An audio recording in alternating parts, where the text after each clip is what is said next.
ជំរាបសួរប្រិយមិត្តទាំងអស់គ្នាស្វាគមន៍មកកាន់ Channel សម្រាប់រឿងរបស់ Admin Mochita ជួបគ្នាជាមួយ Admin ម្ដងទៀតនៅក្នុងខ្សែរឿងគំនុំឈាមអភិជននៅក្នុងភាគ3ទាំងអស់គ្នាអញ្ចឹងអាសេនអ៊ីជាមួយនឹងចាងយីពួកគេទាំងពីរនាក់បានដុតភ្លើងនៅក្នុងបន្ទប់នឹងបានសម្រេចហើយដែលវ៉ាន់អ៊ីជាមួយនឹងសែលឆយនេះវិញកំពុងតែនិយាយគ្នាថាលោកម្ចាស់អាចនឹងមកតន់ឃើញពួកគេទាំងពីរនាក់នៅជាមួយគ្នាអត់ណាតែពេលហ្នឹងអ្នកបម្រើម្នាក់ក៏បានរត់មកប្រាប់វ៉ាន់អ៊ីថាមានភ្លើងឆេះនៅបន្ទប់ខាងលើអញ្ចឹងវ៉ាន់អ៊ីភ័យខ្លួនបណ្ដោយគេក៏បានប្រយ័ត្នប្រញាប់រហូតមកខាងលើហើយក៏បានសួរមេកាអូថាក្នុងបន្ទប់យ៉ាងម៉េចហើយមេកាអូក៏បានឆ្លើយថាឆេះទាំងអស់វ៉ាន់អ៊ីគេស្រ័យឡើងវ៉ាហើយចុះពីរនាក់នោះយ៉ាងម៉េចហើយសេនអ៊ីគេក៏បាននិយាយថាកុំបារម្ភអីលោកស្រីពួកយើងមិនអីទេវ៉ាន់អ៊ីគេអត់ទាន់ចាប់អារម្មណ៍គេក៏បាននិយាយថាអ៊ុយធូរទ្រូងបន្តិចតែដល់ពេលរងាកទៅឃើញសេនអ៊ីជាមួយនឹងចាងយីកំពុងតែសម្លឹងមើលគេអញ្ចឹងគេក៏បានបើកភ្នែកធំហើយក៏និយាយជាធម្មតាវិញថាសំណាងល្អហើយដែលពួកឯងមិនអីហើយវ៉ាន់អ៊ីហ្នឹងគេក៏ចង់កិច្ចមុខពីពីរនាក់ហ្នឹងក៏ប៉ុន្តែចាងយីញ៉ាក៏បានសុំនិយាយគ្នាជាមួយនឹងវ៉ាន់អ៊ីបន្តិចបន្ទាប់មកនៅក្នុងបន្ទប់របស់គេហ្នឹងវ៉ាន់អ៊ីគេក៏បានសួរសែលឆយថាលោកម្ចាស់មកនៅសែលឆយគេក៏បានថាលោកម្ចាស់ហាមានការងារនៅក្រុមហ៊ុនអញ្ចឹងគាត់ក៏បានត្រឡប់ទៅវិញហើយវ៉ាន់អ៊ីគេឡើងធូរទ្រូងអរគុណព្រះជាម្ចាស់ទៀតពេលហ្នឹងចាងយីញ៉ាគេក៏បានគោះទ្វារចូលមកហើយក៏មាននំខេកមួយចានហ្នឹងយកមកឲ្យវ៉ាន់អ៊ីផងដែរចាងយីញ៉ាក៏បានឲ្យវ៉ាន់អ៊ីហ្នឹងសាកភ្លក់នំខេកហ្នឹងទៅព្រោះអីជានំខេកល្បីនៅក្នុងទីក្រុងវ៉ាន់អ៊ីគេរៀងធ្វើពើបន្តិចតែស៊ីនអ៊ីក៏បាននិយាយថាកុំបារម្ភអីនៅក្នុងនំខេកហ្នឹងអត់មានថ្នាំសម្ដំទេពេលលឺអញ្ចឹងវ៉ាន់អ៊ីគេរៀងភ្ញាក់ផ្អើលបន្តិច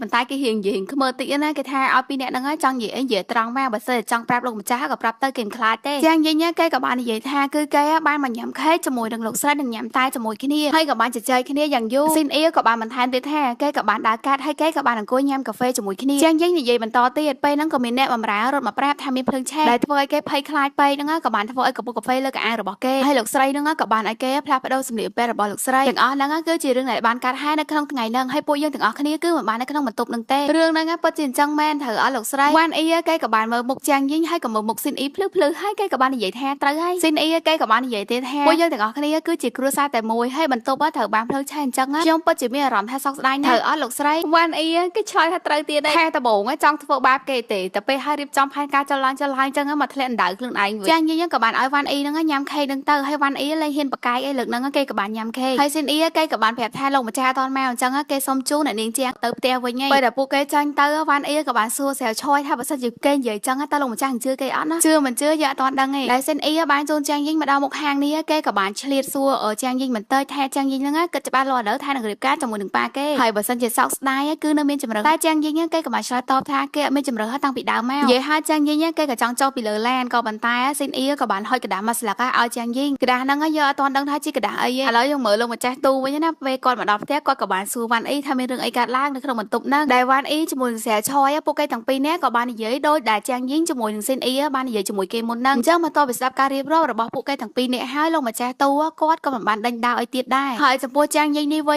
ញគេក៏បានអង្គុយមើលกระดาษដែរស៊ីនអ៊ីឲ្យគេមុនហ្នឹងគឺជាផែនទីនៅក្នុងផ្ទះរបស់គ្រួសារទូហ្នឹងចាងយីគេក៏បាននឹកក្នុងចិត្តថាតាមពិតទៅគេមិនត្រូវការផែនទីហ្នឹងទេប៉ុន្តែគេក៏ឆ្ងល់ថាហេតុអីក៏ស៊ីនអ៊ីហ្នឹងធ្វើពុតជាកូនប្រុសលោកម្ចាស់ទូអញ្ចឹងប៉ុន្តែយ៉ាងណាក៏គេដឹងថាស៊ីនអ៊ីហ្នឹងគឺជាបរិះល្អដែរគិតហើយគេក៏ចង់ហាច់ផែនទីហ្នឹងចោលប៉ុន្តែក៏អត់វិញហើយគេក៏បាននឹកឃើញដល់កុមារភាពរបស់គេជាមួយនឹងក្មេងប្រុសម្នាក់ដែលមានឈ្មោះថាស៊ីងជឺដែលប៉ារបស់គេហ្នឹងបានយកក្មេងប្រុសហ្នឹងមកនៅជាមួយហើយពួកគេទាំង4នាក់ហ្នឹងក៏បានរស់នៅយ៉ាងសប្បាយរីករាយជាមួយគ្នាមកវិញចាងយីគេក៏បានមកសែនភ្នោប៉ាម៉ាក់របស់គេរៀបចំកន្លែងសែនបណ្ដាគេនិយាយជាមួយនឹងប៉ាម៉ាក់គេបណ្ដាចាងយីគេបាននិយាយថាពួកគេទាំងអស់គ្នាហ្នឹងបានរស់នៅក្នុងភាពដែលមិនពិតដោយសាច់ទូជីងឆហ្នឹងបានយកផ្ទះរបស់ពួកយើងយកទៅរស់នៅដោយមិនមានភាពខ្មាស់អៀនហើយថែមទាំងដាក់ផ្លាកពលឹងរបស់គ្រួសារយើងនៅក្នុងផ្ទះហ្នឹងទៀតចាងយីគេក៏បានសន្យាថាគេនឹងបំផ្លាញគ្រួសារទូហើយនឹងនៅក្បែរគ្រួសារទូដើម្បីលងបន្លាចពួកគេឲ្យសាហាវជាងអំពើអាក្រក់ដែលពួកគេបានធ្វើតែចាងយីក៏បានសន្យាថានឹងស្ដារមុខមាត់គ្រួសាររបស់គេឡើងវិញហើយគេក៏មានកូនក្តាន់ទូចមួយដែលគេបានបង្ហាញថាហ្នឹងគឺជាក្តាន់ដែលប៉ារបស់គេបានបង្រៀនឲ្យគេឆ្លាក់កាលពីនៅតូចហើយចាងយីគេក៏បានដាក់កូនក្តាន់ហ្នឹងនៅមុខភ្នោប៉ារបស់គេបន្ទាប់ពីចាងយីទៅបានស្រាប់តែស៊ីនអ៊ីហ្នឹងក៏បានមកមើលភ្នោហ្នឹងដ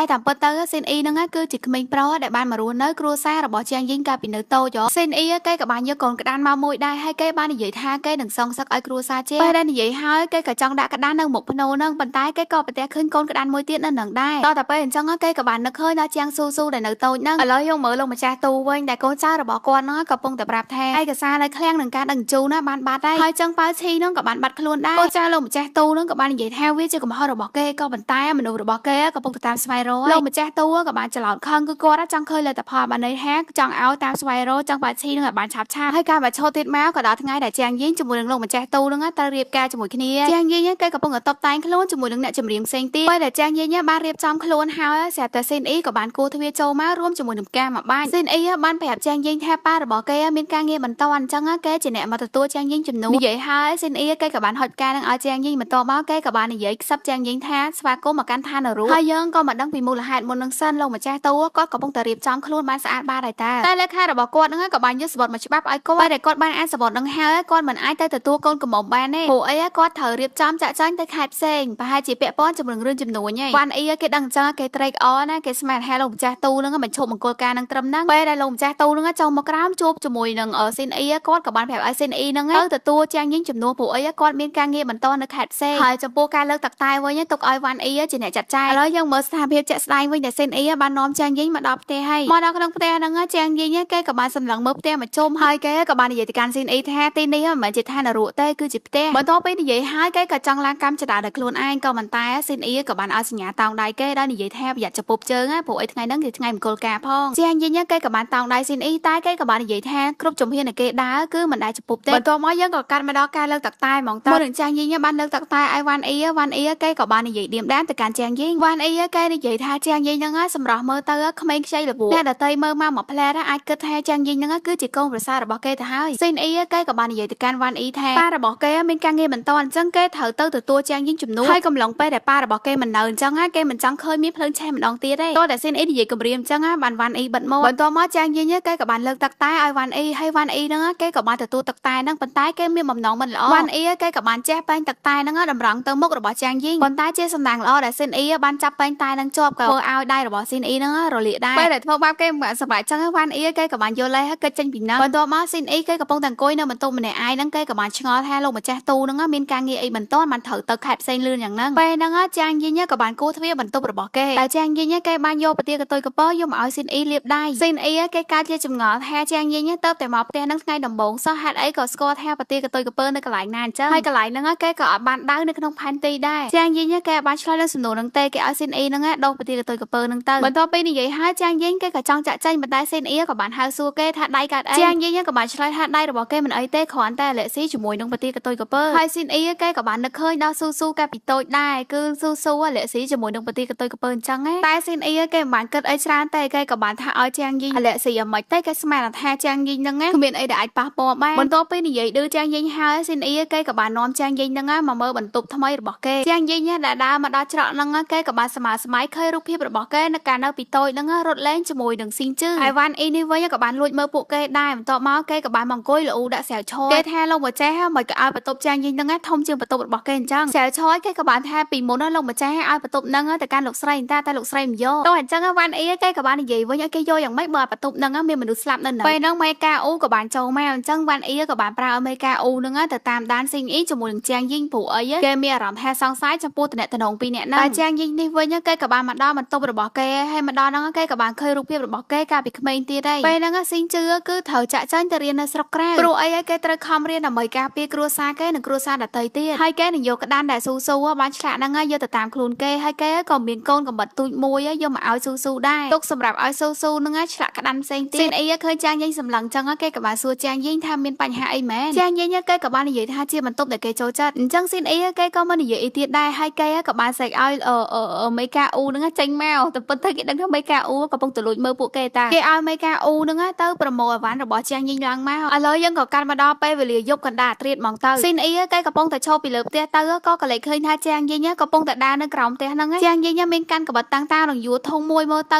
ៅគួរឲ្យខ្លាចដូចហាចាងយីហ្នឹងកំពុងតែចង់ធ្វើអីចឹងពេលហើយស៊ីនអ៊ីគេក៏បានតាមមកពីក្រោយចាងយីក៏បានឃើញចាងយីហ្នឹងកំពុងតែកាប់ចិញ្ច្រាំអីអញ្ចឹងគេក៏បានកាន់កដៃចាងយីជាប់សួរចាងយីហ្នឹងកំពុងតែធ្វើអីចាងយីក៏បានសួរវិញថាប្រងឲ្យគេហ្នឹងមកផ្ទះបាយដើម្បីធ្វើអីតាមពិតទៅស៊ីនអ៊ីគ្នាមានតែដឹងថាចាងយីហ្នឹងចង់ញ៉ាំអីណាស្មានថាមានកម្រងផែនការអីឃើញកាន់តាំងតោឡើងពេញផ្ទះហើយចាងយីគេអត់ចេះធ្វើអីញ៉ាំអញ្ចឹងទៅស៊ីនអ៊ីគេក៏បានធ្វើនំឲ្យចាងយីញ៉ាំចាងយីគេញ៉ាំនំនឹងច្រើនខ្លាំងមែនតើអញ្ចឹងហើយស៊ីនអ៊ីគេក៏បានឲ្យចំណែករបស់គេហ្នឹងទៅកាន់ចាងយីដែរពេលហ្នឹងក៏មានលឺសំឡេងមនុស្សដើរមកអញ្ចឹងហើយស៊ីនអ៊ីគេក៏បានទៅពួនសិនចាងយីគេបន្តអង្គុយញ៉ាំធម្មតាហើយពេលហ្នឹងអ្នកដើរមកហ្នឹងគឺជាវ៉ាន់អ៊ីហើយវ៉ាន់អ៊ីគេតែភ្ញាក់ស្មានថាជាអ្នកណាហើយកំពុងតែធ្វើអីហ្នឹងចាងយីក៏បានឆ្លើយថាមកពីគេឃ្លានពេកអញ្ចឹងហើយគេក៏បានចុះមកផ្ទះបាយដើម្បីរកអីញ៉ាំសិនទៅវ៉ាន់អ៊ីក៏បានដើរមកអើតមើលគេថាអញ្ចឹងតើมันមានក្លិនឈ្ងុយដល់លើហើយចាងយីគេក៏បានយកអានំចំណែកដែលនៅសល់ហ្នឹងយកមកឲ្យវ៉ាន់អ៊ីតែវ៉ាន់អ៊ីគេបដិសេធមិនយកទេគេប្រុងដើរចាញ់តែរបៀបថាដូចឃ្លានដែរក៏បកមកយកនំហ្នឹងយកទៅញ៉ាំវិញពួកអីចាងយីបានថាឲ្យគេហ្នឹងពេលដែលវ៉ាន់អ៊ីទៅបាយ បាត់ស៊ីនអ៊ីគេក៏បានចាញ់មកសួរចាងយីងថាចាងយីងញ៉ាំឆ្អែតនៅបើសិនជាមិនតាន់ឆ្អែតទេគេនឹងធ្វើឲ្យទៀតក៏ប៉ុន្តែប្រហែលជាមិនត្រូវការទេព្រោះអី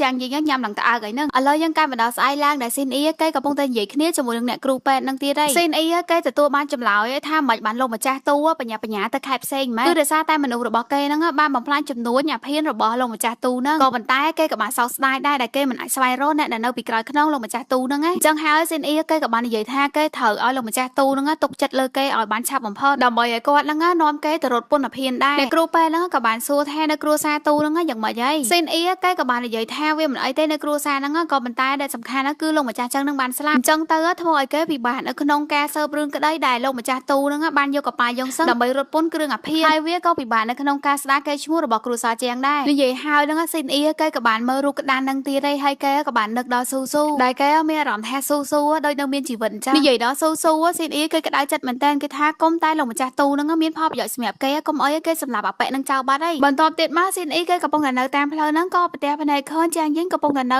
ជាមួយ